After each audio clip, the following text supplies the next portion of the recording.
하나님의 말씀 봅니다. 하나님의 말씀은 베드로후서 1장 1절에서 11절, 신약성경 384쪽입니다. 예수 그리스도의 종이며 사도인 시몬 베드로는 우리 하나님과 구주 예수 그리스도의 의를 힘입어 동일하게 보배로운 믿음을 우리와 함께 받은 자들에게 편지하노니, 하나님과 우리 주 예수를 알므로 은혜와 평강이 너희에게 있을지어다. 그의 신기한 능력으로 생명과 경건에 속한 모든 것을 우리에게 주셨으니, 이는 자기의 영광과 덕으로서 우리를 부르신 이를 알므로 말미암음이라.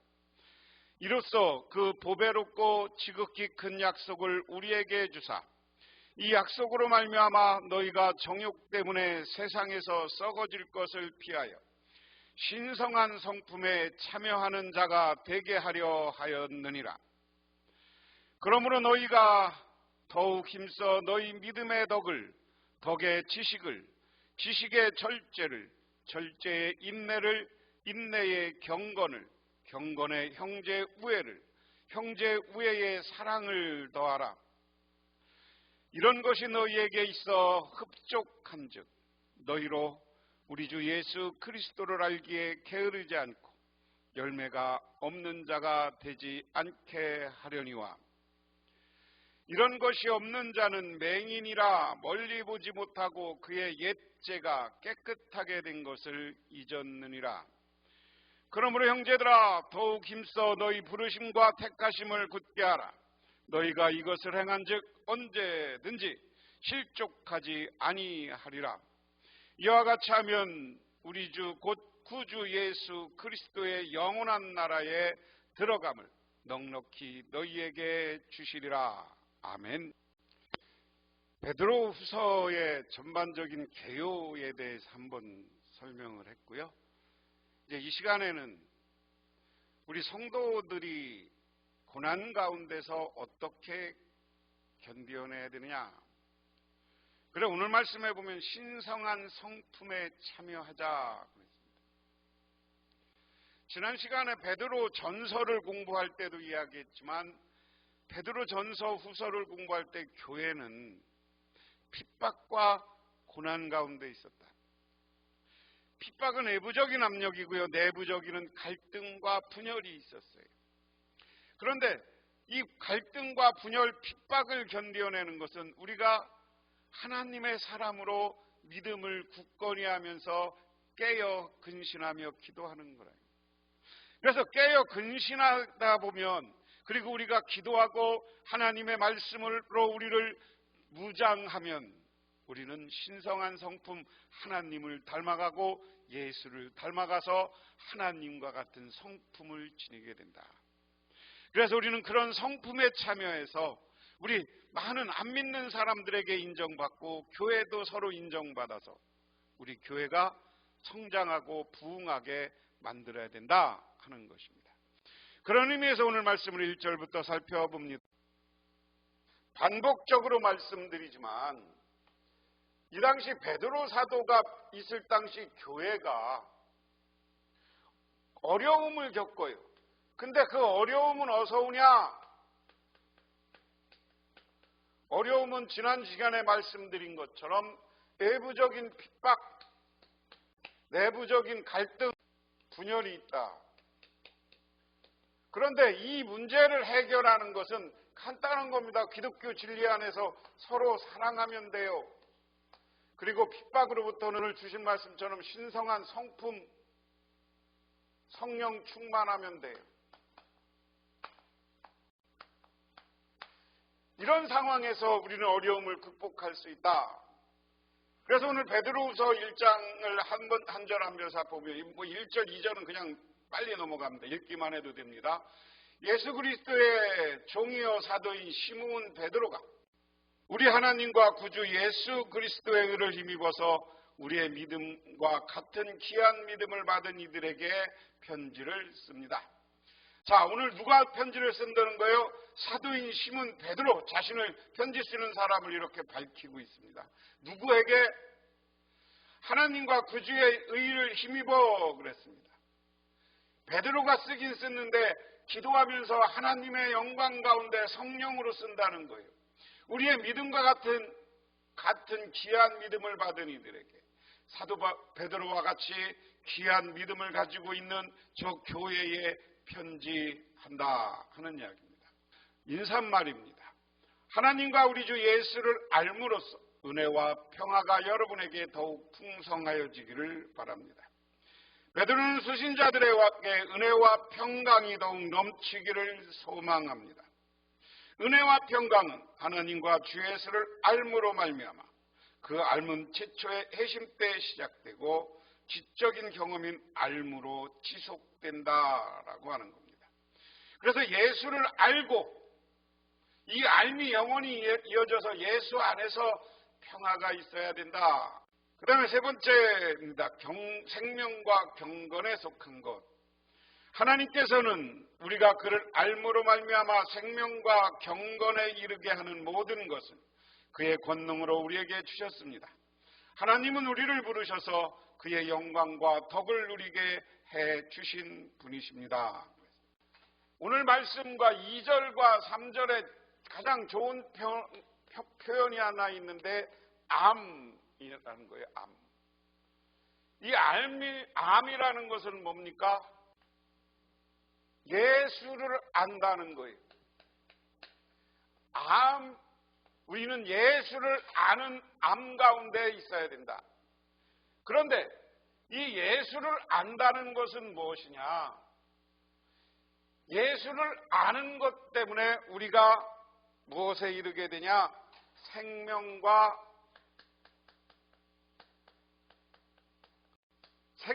경건이라는 것은 우리가 구원받아서 영생을 얻는 것을 이야기하는 것이고요. 경건이라는 것은 우리가 신앙이 성숙해지고 성숙한 신앙 가운데 하나님 예수를 알고 하나님을 만나는 신성의 체험이 있는 것을 이야기합니다. 이러한 체험이 있을 때 우리에게 찾아오는 건 뭐냐? 그 다음에 보면 영광과 덕이 우리에게 온다. 영광과 우리가 하나님께 영광을 돌리기도 하지만 우리도 예수를 알고 영생과 경건해지면 세상 사람들이 우리를 칭찬하고 우리에게 영광을 돌린다는 것이 대단한 신앙인입니다. 그 다음에 덕을 누리게 한다는 건 뭐예요? 우리가 많은 덕을 끼쳐서 사람들에게 덕을 끼치고 평화를 끼치고 그래서 이런 다른 사람들에게 칭찬받는 삶을 살게 해주신다. 그분이 누구냐? 우리 하나님이다.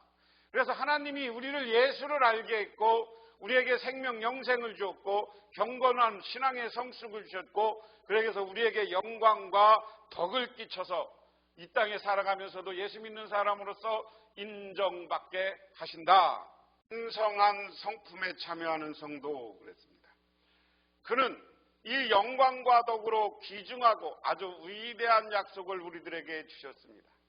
그것은 이 약속들로 말미암아 여러분이 이 세상에서 정욕 때문에 부패하는 사람이 되는 것이 아니라 하나님의 성품에 참여하는 사람이 되게 하려는 것입니다.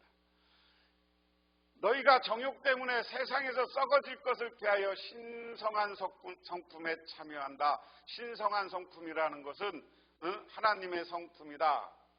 우리에게 영광과 덕의 하나님이에요. 우리에게 영광과 덕도 줬고 하나님도 이 영광과 덕이 있는 분이에요. 그래서 이것으로 우리를 영광과 덕으로 우리를 귀중하게 해주셨다. 하나님의 영광과 덕으로 우리를 귀중하게 만들어 주신다. 그 다음에 뭐예요? 우리에게 위대한 약속을 했습니다. 위대한 약속을 했는데 위대한 약속은 뭐냐?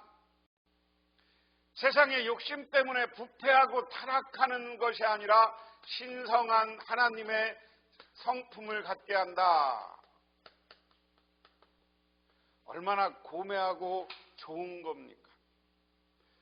우리가 하나님을 예수를 똑바로 이게 다 원이에요. 예수를 알고 그 예수 아는 것 때문에 우리 예수님은 생명, 영생을 주셨고 우리 신앙이 경건해 주겠어요. 그래서 우리는 하나님께 영광을 돌리고 하나님 우리에게 덕을 끼치고 우리도 영광받고 덕스러운 존재가 돼. 근데 그 이 하나님의 영광과 덕 때문에 우리 하나님은 우리를 기중하게 하면서 위대한 약속을 하셨다. 우리가 신성한 성품에 참여하게 했다. 이것은 하나님의 성품에 참여한다는 것은 우리가 예수 믿으면 하나님의 아들이 된다는 거예요. 하나님의 자녀가 된다는 거예요. 그래서 하늘의 백성이 되는 권세, 그리고 이 땅에 살아가면서도 세상의 욕심이 흔들리지 않고 굳건하게 믿음을 지키고 하루하루를 살아가는 인생, 여러분들도 그러한 하나님의 성품, 귀한 성품에 참여하시고 그러한 성품을 가지시기를 바랍니다. 그 다음에 성도가 힘써야 될 것, 그러므로 여러분은 열성을 다하여 여러분의 믿음에 덕을 더하고 덕에 지식을 더하고 지식에 절제를 더하고 절제에 인내를 더하고 인내에 경건을 더하고 경건에 신도 간의 우애를 더하고 신도 간의 우애에 사랑을 더하고 했습니다.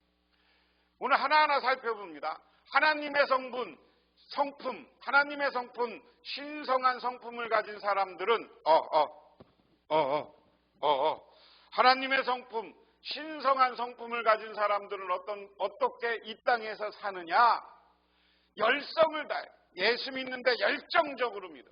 그 다음에 여러분의 믿음의 덕을 더하고 신앙 안에서 내가 믿음으로써 다른 사람들에게 모범을 보인다는 거예요. 덕의 지식을 더해. 내가 모범된 신앙이 되고 성경을 알고 많은 세상의 지식보다 하나님을 아는 지식, 성경의 지식을 더해줘. 그다음에 이 지식의 절제를 더해. 우리가 하나님의 말씀과 성경을 알면 타락하지 않게 돼 있어요. 말씀으로 내가 경건해지고 바르게 살게 돼 있어요. 그런 바르게 사는 건 성경에 비춰서 내가 절제하는 거예요. 절제에 인내를 더한다. 내가 하나님의 말씀을 하니까 욕망과 욕심을 따라 사는 줄 알고 그 다음에 절제에 인내해야 하는데 내가 여러 가지 내 생각과 내 뜻대로 안 되더라도 기도하며 기다릴 줄 아는 것, 이게 인내예요. 인내에 경건을 더한다는 건 뭐예요? 내가 인내하다 보면 그 어려움과 고난 속에서 기도하게 돼 있고 기도하다 보면 내가 거룩하고 경건한 신앙인이 돼. 그 다음에 경건의 신도 간의 우애를 더하고 내가 경건해지면 신앙인으로서 경건하고 기도 많이 하는 사람은 어떻게 성도님들을 서로 권면하고 신앙적으로 바로 서게 해. 그렇죠? 그 다음에 신도 간의 우애에 사랑을 더하고 그랬습니다. 그 다음에 성도 간에 서로 우애가 있으면 사랑이 넘쳐. 그래서 오늘 말씀을 결론적으로 얘기하면 신성한 성품을 가진 사람, 예수를 아는 사람들은 사랑의 실천자가 된다 하는 겁니다. 사랑의 실천자. 그래서 성도가 힘써야 될 것은 우리가 간단히 얘기하면 믿음, 덕, 지식, 절제, 인내, 그리고 경건, 우애, 그 다음에 사랑이 가득한 그리스도인들이 되어야 된다. 이런 것들이 여러분에게 갖추어지고 또 넉넉해지면 여러분은 우리 주 예수 그리스도를 아는 일에 게으르거나 열매 맺지 못하는 사람이 되지 않을 것입니다. 아까 앞에서 5절부터 7절에 이야기한 그것을 다 갖추어지면 우리가, 그리고 그런 사랑이 넉넉해지면, 마지막에 사랑이었으니까 사랑이 넉넉해지면 우리는 늘 하나님을 사랑하고 이웃을 사랑할 때 우리는 예수 그리스도를 아는 지식에 게을러지지 않고 열심히 한다. 그리고 사랑이 넘치는 사람은 신앙인으로서 열매 맺는 사람이 된다. 열매 맺지 못하는 사람이 되지 않을 것입니다를 바꾸면 열매 맺는 사람이 될 것이다 하는 겁니다. 그러나 영적인 맹인, 그러나 이런 것을 갖추지 못한 사람은 근시안이거나 앞을 못 보는 사람입니다. 이런 사람은 자기의 옛 죄가 깨끗해졌음을 잊어버린 것입니다. 그런데 교인들 가운데 이런 순환 구주를 모르고 신성한 성품을 갖지 못하고 사랑하지 못하면 영적인 맹인이다. 미래를 못 보고 우리가 심판받을 것을 못 보는 사람이다. 하나님이 예수 그리스도께서 십자가의 보혈로 우리의 죄를 용서한 것을 잃어버리는 사람들, 그래서 역시 세상을 따라가다가 예수님께 나중에 버림받는 사람이 되고 마는 거예요. 이게 영적 맹인이에요. 그러므로 형제자매 여러분, 더욱 더 힘써 여러분이 부르심을 받은 것과 택함 받은 것을 굳게 하십시오. 여러분은 넘어지지 않을 것입니다. 우리가 성령 충만해서 신성한 성품을 가지면 우리는 넘어지지 않아. 그래서 우리는 예수님이 우리를 부르시고 하나님이 우리를 부르시고 택해서 주님의 자녀를 만들어 주셨기 때문에 택함 받은 자로서 영원히 넘어지지 않고 영원한 하나님 나라의 자녀들이 되는 것이다.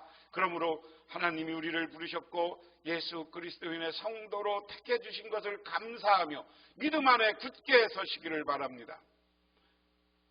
이와 같이 하면 우리 주 곧 구주 또한 여러분은 우리 주님이시며 구주이신 예수 그리스도의 영원한 나라에 들어갈 자격을 충분히 갖출 것입니다. 자, 예수를 알고 생명과 구원을 받았고 경건해지고 하나님께 영광과 예수 그리스도의 덕을 끼치는 사람이 되면 하나님이 우리를 귀중하게 했고 신성한 성품을 가지라고 그랬어요. 신성한 성품은 아까 쭉 5절에서 7절에 나였겠지만 결론은 사랑이 넘치는 사람이 되라. 사랑하는 사람이 되면 우리 그리스도는 어떻게 해요? 영원한 예수 그리스도의 나라 하나님 나라에 들어갈 자격을 준다. 그러므로 신성한 성품에 들어가 있는 사람, 그것을 갖춘 사람들은 하나님 나라의 주인인 줄 믿으시기 바랍니다. 오늘 말씀 보면 1장 1절에서 2절은 서론이고요. 큰 1장 3절에서 11절까지 말씀은 구원에 대한 이해, 하나님의 부르심과 택하심에 대한 오늘 글이다. 그래서 첫 번째로 1장 3절에서 7절 보면 베드로는 하나님께서 그분의 영광과 덕으로 우리를 부르시고 그분의 성품에 참여하게 하셨다고 말하고 있다. 그래서 오늘 말씀에서 주는 교훈은 성령의 사역에 협조하여 신성한 성품에 참여하는 일에 힘쓰는 것은 그분의 부르심에 대한 합당한 반응이다. 우리가 성령의 사역에 협조해서 우리가 신성한 성품에 참여해서 아까 이야기한 5절부터 7절 말씀에 있는 것을 다 우리가 그것을 갖추고 힘쓰는 것이 우리를 불러주신 하나님의 일에 참여하는 것에 대한 우리의 당연한 반응이다 하는 겁니다. 두 번째로 베드로는 신자들이 신성한 성품을 통해 효율적이고 생산적인 삶을 살기를 바란다. 교훈은 지속적인 신성한 성품의 개발은 그리스도인과 친밀감과 열매 맺는 삶을 가져다 주는 것이다 하는 겁니다. 그 다음에 오늘 1절에서 10절에서 11절은 베드로는 신자들이 경건한 삶을 굳게 하면 낙오하지 않고 영원한 나라에서 환영을 받을 것이다 라고 격려합니다. 신자의 경건한 삶은 하나님의 부르심과 택하심에 대한 보증의 행위이다 하는 겁니다. 결론적으로 말씀드립니다. 우리는 예수를 믿으면서 하나님이 우리를 불러주신 것에 감사하며 살아야 돼요. 그 하나님이 불러주신 것에 감사하면서 우리는 하나님께서 성령을 보내주셔서 우리가 신성한 성품, 하나님의 성품을 따라 살게 했습니다. 그것은 신성한 성품을 갖는 것은 한마디로 얘기하면 서로 사랑하고 사는 거예요. 교회가. 교인들끼리 서로 사랑하고 이웃을 사랑하고 하나님을 사랑하는 것. 그렇게 될 때 하나님은 우리를 영원한 하나님 나라의 주인을 삼아 주시는 줄 믿으시기 바랍니다. 그러므로 우리는 하나님의 백성이 되기 위해서 신성한 성품, 하나님의 성품에 참여하는 사람이 되어서 하나님 나라를 내 것으로 만들고 하나님께 칭찬받고 이 땅에서는 우리 때문에 교회가 부흥되게 하는 하나님의 자녀들이 되기를 주님의 이름으로 축원합니다. 기도하겠습니다. 하나님 아버지 고맙습니다. 이 시간 아버지 하나님의 은혜와 은총을 기억하며 저희들 이렇게 주님의 제단에 나왔습니다. 하나님 우리를 보살펴 주시고 하나님 우리를 인도하여 주시고 하나님 우리를 축복하옵소서. 우리가 하나님의 성품, 신성한 성품의 물 갖추는 주님의 백성이 되게 하옵소서. 예수님 이름 받들어 기도드리옵나이다. 아멘.